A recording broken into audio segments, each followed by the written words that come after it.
ஜெய் வாராகி, ஜெய் ஜெய் வாராகி. நம்ம டிவியை சப்ஸ்கிரைப் பண்ணுங்கள், பெல் பட்டனை அழுத்துங்க. அன்பு நேயர்களே, உலகம் முழுவதும் வாழக்கூடிய என் அன்பு நேயர்களே, பக்தர்களே, அனைவருக்கும் இனிய தமிழ் புத்தாண்டு நல்வாழ்த்துக்கள். குரோதி வருஷம் நம்ம எல்லாருக்குமே தெரியும். தமிழ் வருஷம் மொத்தம் 60 ஆண்டுகள் உடையது. இந்த 60 வருஷத்தை தான் மாற்றி மாற்றி வந்துட்டே இருக்கும். மற்ற ஆண்டுகளுக்கெல்லாம் எண்ணிக்கை தான் கணக்கு. இப்போ இங்கிலீஷில் எடுத்துட்டிங்கனாக்கா 1800, 1900, 2000, 2100, 2200 அப்படி போயிட்டே இருக்குமே தவிர, இப்போ தமிழ் புத்தாண்டுகளை பொறுத்தவரையில் 60 ஆண்டுகள். அதனால தான் இந்த 60 ஆண்டுகளை கணக்கீடு செய்ததான் 60 வருஷம் முடிஞ்சதுனாக்கா திரும்பவும் அந்த குழந்தை பிறந்த எந்த வருஷத்தில் பிறக்குதோ அந்த வருஷமே திரும்பவும் மீண்டும் வந்துடும். அப்போ அது வரும்போது 60ஆம் கல்யாணம் பண்ணிக்கணும், ஆயுள் அபிவிருத்தி பண்ணிக்கணும் அப்படின்னு சொல்லிட்டு நம்மளுடைய தர்மம் சஷ்டியப்த பூர்த்தி, 60ஆம் கல்யாணம் அதெல்லாம் செய்கிறோம். அப்படியாக இந்த வருடம் குரோதி வருடம். வருஷத்தின் பேரை கேட்கும் போதே நமக்கு எல்லாம் கொஞ்சம் டஃப்பாக இருக்க மாதிரி, ஏதோ ஒரு பெரிய டிஸ்கஷன் வைக்கிற மாதிரி தோணும். அந்த அளவுக்கு குரோதி வருஷமாக இருந்தாலுமே கூட மழை அதிகமானதாக இருக்கும் இந்த வருஷத்தில். மெயினாக ராஜா செவ்வாய் பகவானாக வருகிறார். செவ்வாயும் சனியும் இந்த வருஷத்தில் ஆதிக்கம் மிக்கவர்களாக இருக்கிறார்கள். பொதுவாக இந்த வருஷம் பிறக்கும்போது அந்த வருஷத்துக்கு ராஜா, அப்புறம் தளபதி, இவங்க 2 பேரும் யாருங்கிறத வச்சு தான் அந்த வருஷம் எப்படி இருக்குங்கிறத நம்ம சொல்ல முடியும். சேனாதிபதி, அது மாதிரிலாம் மந்திரி. அப்போது இந்த குரோதி வருஷத்துக்கு செவ்வாயும் சனியும் ஆதிக்கம் மிக்கவர்களாக இருக்கிறார்கள். அப்போ செவ்வாய் பலம் பெற்றவர்களாக இருக்கின்ற காரணத்தினாலே பொதுவாக நாடு நகரம் முழுவதும் வெப்பம் அதிகமானதாக இருக்கும், உஷ்ணம் அதிகமானதாக இருக்கும். அதே போல் தீ விபத்துக்கள், ஃபயர் ஆக்சிடென்ட்ஸ் அங்கங்கே நடக்கக்கூடிய வாய்ப்புகள் ஏற்படும். பெரிய பெரிய வெடி விபத்துக்கள், அணு உலைகளால் வரக்கூடியது, வெடி விபத்துகள் கொஞ்சம் வருவதற்கான வாய்ப்புகள் உண்டு. சனி பகவான் கூட சேரும்போது கலகம், டெரரிசம் இதெல்லாம் கூட கொஞ்சம் வளர்ச்சி அடைவதற்கான வாய்ப்புகள் உண்டு. மெயினாக இந்த சனி செவ்வாய் சேர்க்கை இருக்கின்றதுனால அரசியல் கழகம் இந்த வருஷம் முழுவதுமே 2025 ஏப்ரல் 15 தேதி வரையிலும் அரசியல்களும் சுறுசுறுப்பாக இயங்கிக் கொண்டிருக்கும். நிறைய அரசியல் கலகம் ஏற்படும். ஒருத்தர் மாதிரி ஒருத்தர் குறை சொல்லிட்டு அவர் சரியில்லை இவர் சரியில்லை அப்படின்னு ஒருத்தருக்கு ஒருத்தர் எதிர்கட்சிகளும் ஆளும் கட்சிகளும் குறை சொல்வதற்கான வாய்ப்புகள் உண்டு. அரசியல் கலகம் நிறைய ஏற்படும். நிறைய அரசியல்வாதிகளுக்கு இந்த வருஷம் பாதிப்பு உண்டு. எக்கச்சக்கமான பாதிப்புகள் இந்த வருஷம் அரசியல்வாதிகளுக்கு இருக்கு.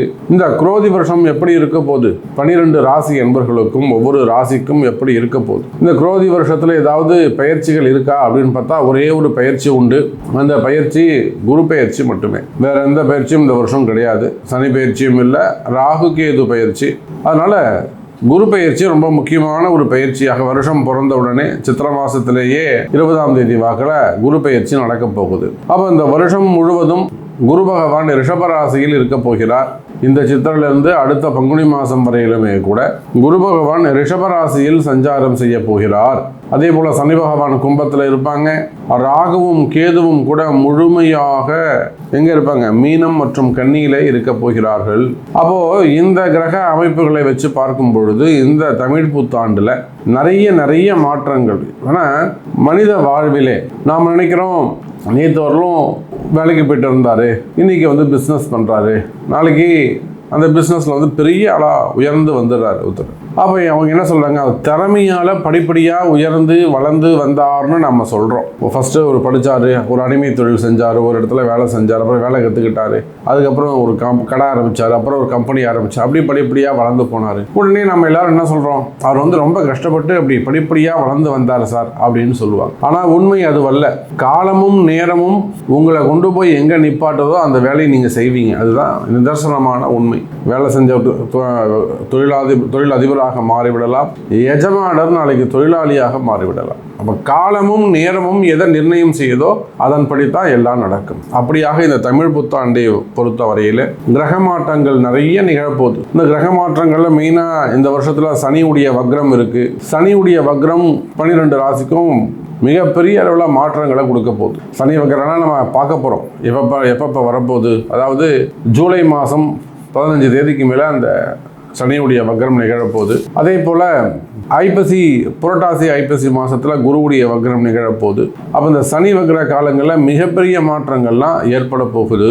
அப்போ இந்த வருடம் முழுவதுமே கூட 2024 ஏப்ரல் 14ஆம் தேதி முதல் 2025 ஏப்ரல் 14 தேதி வரை இந்த ஒரு வருட காலம் இந்த கிரக அமைப்புகளை கொண்டு ரிஷபராசி குரு இருக்கிறாரு, கும்பத்தில் சனி இருக்கிறாருன்னா இந்த கிரக அமைப்புகளை கொண்டு என்னவெல்லாம் நடக்க போகுது, குறிப்பாக உங்கள் ராசிக்கு என்ன நடக்க போகுது, என்னெல்லாம் மாற்றங்கள் வரப்போகுது அப்படிங்கிறத பார்க்க போகிறோம். வாருங்கள் தமிழ் புத்தாண்டு ராசிகளை பார்க்கலாம். அன்பார்ந்த விருச்சிக ராசி நேயர்களே, விருச்சிக ராசி நேயர்களே, அதி அற்புதமான தமிழ் புத்தாண்டு உங்களுக்காக காத்திருக்கிறது.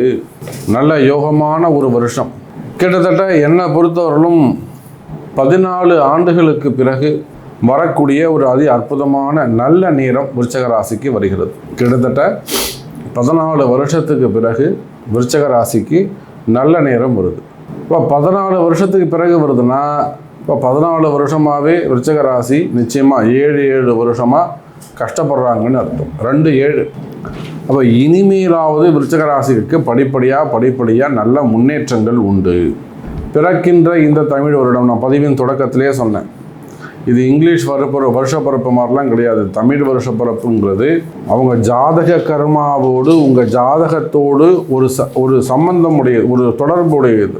உங்கள் ஜாதகத்துக்கும் இந்த தமிழ் புத்தாண்டுக்கும் ஒரு நெட்வொர்க் இருக்கும், அது ஒரு கனெக்ட் இருக்கும். அப்போது விருச்சிக ராசி அன்பர்களே, பல ஆண்டுகளுக்கு பிறகு நடக்கக்கூடிய தமிழ் புத்தாண்டாக குறிப்பாக விருச்சிக ராசிக்கு நன்மை தரக்கூடிய வருஷமாக இந்த வருஷம் அமைகிறது.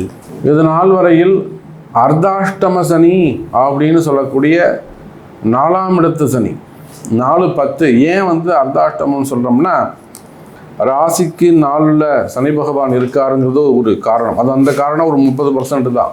ஆனால் அந்த சனி பகவான் ராசியை 10வது பார்வையாக பார்க்கிறார். அப்போ சனியுடைய பார்வை அங்கே பாடாப்படுத்தும் அப்படிங்கிறதால அந்த அர்த்த அஷ்டமம்னு சொல்கிறார். அஷ்டம சனியை விட அர்த்தாஷ்டமம் ரொம்ப மோசம், நல்லா புரிஞ்சுக்கணும். அஷ்டம சனியை விட அர்த்தாஷ்டமம் ரொம்ப மோசம். கருவறை இருக்கும், அதுக்கு அடுத்த மண்டபத்துக்கு பேர் என்ன மண்டபம் பேருமா தெரியுமா? அர்த்த மண்டபம்னு பேர். அப்போது இந்த அர்த்தாஷ்டம சனியுடைய தொந்தரவுகளில் இருந்து இந்த வருஷம் உங்களுக்கு விடுதலை. இன்னொரு நல்ல செய்தியை சொல்லவா? விருச்சிக ராசி அன்பர்களே, எப்படி சனி பகவான் 10வது பார்வையாக விருச்சிக ராசியை பார்க்கிறாரோ அதே போல் இனி வரும் காலம், இந்த தமிழ் புத்தாண்டு காலங்களில் சித்திரை மாதத்துலேருந்து பங்குனி மாதம் வரையிலும் குரு பகவானும் உங்களை பார்க்க போகிறாரு. அப்போ சனி குருங்கிற அற்புதமான ஒரு தொடர்பு விருச்சிக ராசிக்கு படப்போகுது, பார்வை படப்போகுது. இந்த சனி குரு தொடர்பு ஏற்படுமே ஆனால் இது ஒரு மிகப்பெரிய ஒரு கோடீஸ்வர யோகம். விருச்சிக ராசி என்பர்களே, மிகப்பெரிய ஒரு கோடீஸ்வர யோகம். பல கோடி எனக்கு வரணும் சார், அந்த ஒரு இடம் வந்தாலே எனக்கு 800 கோடி, அப்படி சொல்லக்கூடிய விருச்சிக ராசி என்பர்கள்லாம் இருக்காங்க. அந்த இடம் மட்டும் எனக்கு வரணும், சித்தப்பா வாங்கி வச்சுக்கிட்டு இருக்காங்க, பெரியப்பா வாங்கி வச்சுக்கிட்டு இருக்காங்க, அல்லதுனா குறிப்பிட்ட நபர் இதை மடக்கி வச்சுருக்காங்க. அந்த இது வந்தாலே எனக்கு ஒரு பெரிய அமௌண்ட் வந்துடும். அந்த மாதிரி பெரிய பெரிய சொத்துக்கள் எல்லாம் உங்களுக்கு தேடி சேரும் விருச்சிக ராசி அன்பர்களே. அப்போ இந்த குரோதி தமிழ் புத்தாண்டை பொறுத்தவரையில் மற்ற ராசிகளை விட விருச்சிக ராசிக்கு அதி அற்புதமான காலம். கோடீஸ்வர யோகம், தனயோகம், அஷ்டலக்ஷ்மி யோகம், புதையல் யோகம், இப்படின்னு நிறைய லக்ஷ்மி யோகங்கள், பணயோகங்கள் அமைய போகுது. சனி பார்த்து குருவும் பார்த்தாலே அந்த இடத்துல ஒரு நல்லது நடக்கும். ஏன்னா சனி தான் கர்மகாரகன், அவன் தான் தலையெழுத்து, அவன் தான் ஆயுள்காரகன். எல்லா கர்மாவையும் ஜட்ஜ்மெண்ட் பூரா அவர் கையில். அந்த ஜட்ஜ்மெண்ட்டை தனியாக பார்த்தாருன்னா கொஞ்சம் டஃப்பாக எழுதுவார். சுபர்களோடு சேர்ந்து பார்க்கும் பொழுது கொஞ்சம் ஈஸியாக எழுதுவார், லேசியாக எழுதுவார். அப்போ விருச்சிக ராசி என்பர்களே, இந்த தமிழ் புத்தாண்டால் அதிகப்படியான நன்மைகள், அதிகப்படியான அதிர்ஷ்டங்களை அள்ளி வாரி வழங்கக்கூடிய ஒரு தமிழ் புத்தாண்டாக வருஷமாக இந்த வருஷம் விருச்சிக ராசிக்கு அமைகிறது. நீங்கள் எந்த தொழில் செய்பவராக இருந்தாலும் சரிதான், குறிப்பாக அரசியலில் ஈடுபட்டிருக்கக்கூடியவர்கள், இந்த அரசியலில் ஈடுபட்டிருக்கக்கூடியவங்க நடுவில் கொஞ்சம் நீங்கள் கஷ்டப்பட்டிருக்கலாம். அந்த கஷ்டங்கள் எல்லாம் விலகி நல்ல முறையில் ஒரு முன்னேற்றத்திற்கான காலம் வருது. பொதுவாகவே இந்த விருச்சிக ராசி அன்பர்கள், நிறைய விருச்சிக ராசி அன்பர்கள் அரசியல் தலைவர்கள் நமக்கு பழக்கம் உண்டு. எத்தனையோ அரசியல் தலைவர்கள் நம்ம அன்னை இடத்திலே, வாராகி இடத்திலே ரொம்ப அப்படி கண்ணீர் விட்டு வருவாங்க. சாமி இத்தனாயிரம் கோடி ப்ராப்ளம், இது இவ்வளோ பைசா பிரச்சனைன்னு வருவாங்க. நிச்சயமாக அம்பாளுடைய அனுகிரகம், சரியான வழிகாட்டுதல், அந்த பரிகாரங்கள், பூஜைகள் நிச்சயமாக அவங்களுக்கு கை கொடுத்து சந்தோஷமாக போவாங்க. இதில் ஏதேனும் ஒரு சில விருச்சிக ராசி அன்பர்கள் மட்டும்தான் நல்லது நடந்ததுக்கு அப்புறம் திரும்பி பார்க்க மாட்டாங்க. வரும்போது கஷ்டத்தோடு வருவாங்க. அம்பாள் நடத்தி கொடுத்து நல்ல விஷயத்தை செஞ்சு கொடுத்துருவாங்க. அப்புறம் ஃபோன் போட்டால் எடுக்க மாட்டாங்க. ஆகையினால விருச்சிக ராசி அன்பர்களே, பல ஆண்டுகளுக்கு பிறகு ஒரு நல்ல யோகம் உங்களுக்கு வந்திருக்கிறது. அன்னை வாராகியின் பரிபூர்ண அருளாசி விருச்சிக ராசிக்கு உண்டு.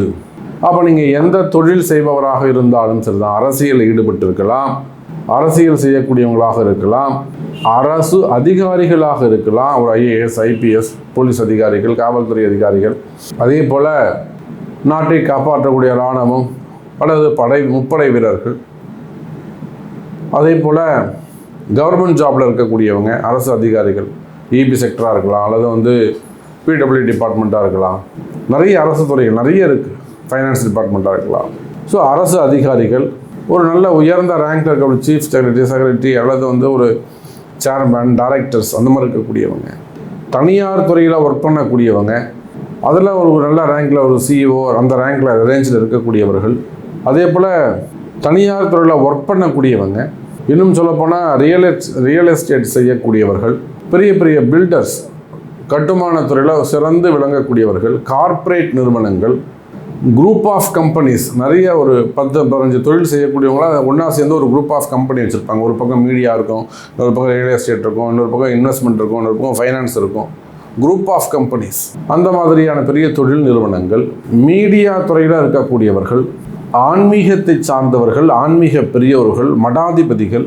ஏன்னா அந்த குருவும் சனியும் சேரும்போது நாங்கள் மடாதிபதி, ஆன்மீகம் சம்மந்தப்படும் மடாதிபதிகள், அதே போல் பலவிதமான தொழில் செய்யக்கூடியவர்கள்.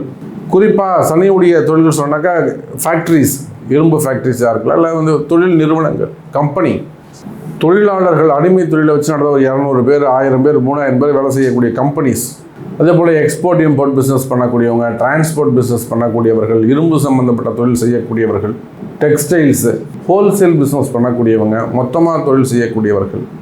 இன்னும் சொல்ல வேண்டும் என்று சொன்னால் எஜுகேஷன் செக்டர்ஸ், அதில் பிஸ்னஸ் பண்ணக்கூடியவங்க, அதே போல் டாக்டர்ஸ். அப்போது விருச்சிக ராசினியர்களே, நீங்கள் எந்த தொழில் செய்பவராக இருந்தாலும் சரிதான், தொழில்துறையை பொறுத்தவரையில், பிஸ்னஸை பொறுத்தவரையில் இந்த தமிழ் புத்தாண்டு சனி குருவும் இணைவால் பலவிதமான யோகங்களை பெறப்போகிறீர்கள். குரு சனி தொடர்பு ஒரு கோடீஸ்வர யோகம். ஆனால் அதே குரு சனி தொடர்பு ஒரு ஆரோக்கிய குறைவு அப்படிங்கிறது நீங்கள் மனசில் வச்சுக்கணும். அப்போ என்ன செய்யணுங்க, உங்கள் ஹெல்த்தில் நீங்கள் ரொம்ப ரொம்ப ரொம்ப கான்சன்ட்ரேட் பண்ணணும். ஹெல்த்து ரொம்ப முக்கியம். உடல்நிலை ஆரோக்கியத்தில் மிகுந்த எச்சரிக்கை தேவை விருச்சிக ராசி அன்பர்கள். அதே போல் குடும்பம், எங்கெல்லாம் கவனமாக இருக்கணும்னு சொல்கிறேன்.